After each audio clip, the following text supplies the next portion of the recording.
Just want to let you lot know that if you're watching this clip on the Fozcast YouTube channel, the full episode is now available to watch exclusively on Spotify, and it's free. Come on. Right, deal done. You're a Liverpool player. First game of the season comes round. Yeah. Does it get much better than this, Simon? Does it get much better than this? No, it's really crazy. Actually, and I still remember that to this day, sometimes when you're sitting at home and you think about certain issues or you think about certain things, the one thing that you hope to happen, but you actually think this is not possible. Not to me. It won't happen to me. Exactly. It happened that day. You can't write it better than what happened that scenario. So, 1-0 last minute penalty, and then you make a double save. What a better way to start! And I remember because my mom and dad, my family, you know how it is. The first game of the season when you play for your new club, everybody wants to be there. Everybody wants to look. Everybody is nervous because nobody knows what's going to happen. All my agents were there. And then this happens, crazy. I wanted to play it so we could watch it together. But there's no internet. The internet's absolutely killing me. You can see how much emotion's involved. So all the lads rush up to you. You make the save from Johnny Walters, and then Big Kenwyn Jones comes in, and then you block it with your knees. It goes out for a corner. You see Kenwyn rushing off to get the ball. All the Liverpool players come up and rush you, but you can just see, even in yourself, in your face, the emotion and how much it meant to you. For me, probably at that moment in time, I don't really know what's happening because it's really difficult to understand. I think it's a lot bigger for the people around because they are sitting in the stadium. And actually, the one message I got after that game, because Liverpool up to then were struggling a little bit. They were always around 8-9 position, and the flow of the team, of the club, was not at the highest. And everybody talked to me after the game and said, when that happened, the stadium erupted. And it was a long time ago when this actually happened. Because we were thinking, again, we're going to last minute an equalizer against a team like Stoke. This is us again. But then it changed. And that for me was the biggest message or the biggest credit I could take. So just to put a bit of context around this season, this is a 2013-2014 season. This is the famous season with, the Chelsea towards the end of the season, Steven Gerrard. We've got loads to talk about on this, by the way.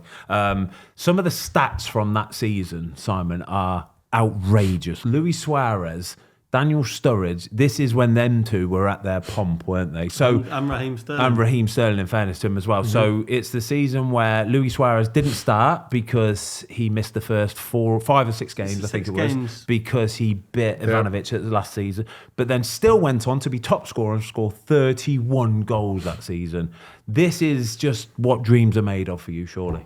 Yeah, absolutely. It was a great squad we had. Like you say, Raheem, and then we got Philippe Coutinho on top. Yeah, we had a lot of quality and a great footballing team.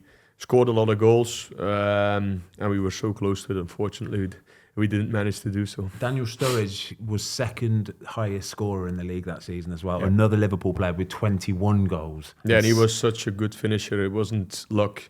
In training, you could see it all the time, if he was fit and if the ball was in the right place for him, he actually was the best goal scorer or finisher I ever played with. Really? So it's unbelievable how easily he could find the net.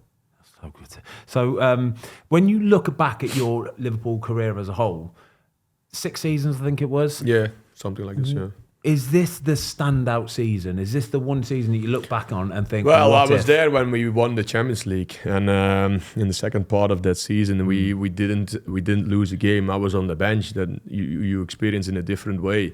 The moment when I arrived there, and especially the first season, I never knew what was going to happen, and you never had the experience of being a player fighting for titles and trophies, and that's probably why it was the season a little bit too early, because we had a lot of young players, not many players who already won the Premier League or won a title at that moment in time. If that season would have happened maybe 2 or 3 years after, we probably would go on and win it. But because we were a squad that was set together for the first time with a lot of new players, a lot of young players coming from the continent, then it was probably the season too early to already win the Premier League. But we had a big chance, of course, at that moment in time. And then when Jurgen came, the 2 years we went on for to play the Champions League finals, those were the years probably where we were a lot more solid and a lot more stable to go on and win something, and that's what we eventually did, of course. Yeah, the Premier League season where you came second, under Jurgen Klopp, it's the highest total of points a team has got and not won the Premier League. Yeah. Do you know the stats from that season, right? Liverpool played 38, won 30, drew 7, lost 1, and still didn't win the league. 90 what? They got... there was 1 point too short. There was 1 point, whereas Man City played 38, won 32, drew 2, but lost 4, but still it was 1 point more. Yeah. Taking it back to that original season, that first season at Liverpool then... can you still remember those final 3 games of the season? Because that is the big thing, isn't exactly. it? Exactly. I don't want to think about it too much. Sorry for bringing it up, but it were special games, of course. Don't get me wrong, but it didn't go our way, basically. The Steven Gerrard one from Chelsea, he was actually quoted as saying that it was even tougher than what people probably think it was for him having to deal with that slip. But looking back to it, and now I'm older, and you can understand it a little bit better, especially in his position. You know, when that happens, he's done so much for the club, and it's not only in that game, but I think in any game he played for Liverpool. When you lose as a Liverpool player, and especially as him, you take any loss personal. And you feel for it in any way, and especially when this sort of thing happens, he probably took everything on his shoulders and he took everything in his head. And looking back to it, it must have been so hard for him to deal with that. But he was such a personality, and he can't speak highly or more highly of a guy, not only a player, because it was also off the pitch that. He was such a role model for the club and for everybody who was there involved at the club. What kind of a captain was he? He was not the guy who was the big shouter, but he just led by example, and all the things he did, how he behaved himself, how he was a professional, and also the normal guy he was still acting to be in his kind of situation is not easy, it's not straightforward, it's not normal. And being able to be part of a player in his dressing room, you learn so much from these kind of people, because it's not only as a football player, it's also as a person.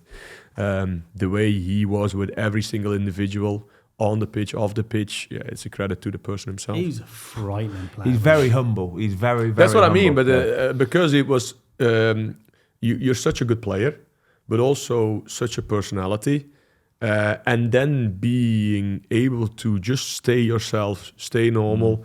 For me, that's more a credit to what he actually performed on the pitch. Because, of course, everybody looks up to his goals, the way he plays and all the talent he has. But then being able to stay yourself, stay calm, stay composed, be normal, that's actually a bigger credit, I think.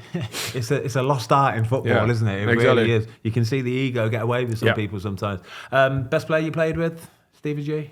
Well, in all fairness, the moment in time when I was with him, he was probably not at his best level anymore. But of course, what he achieved in his whole life, definitely.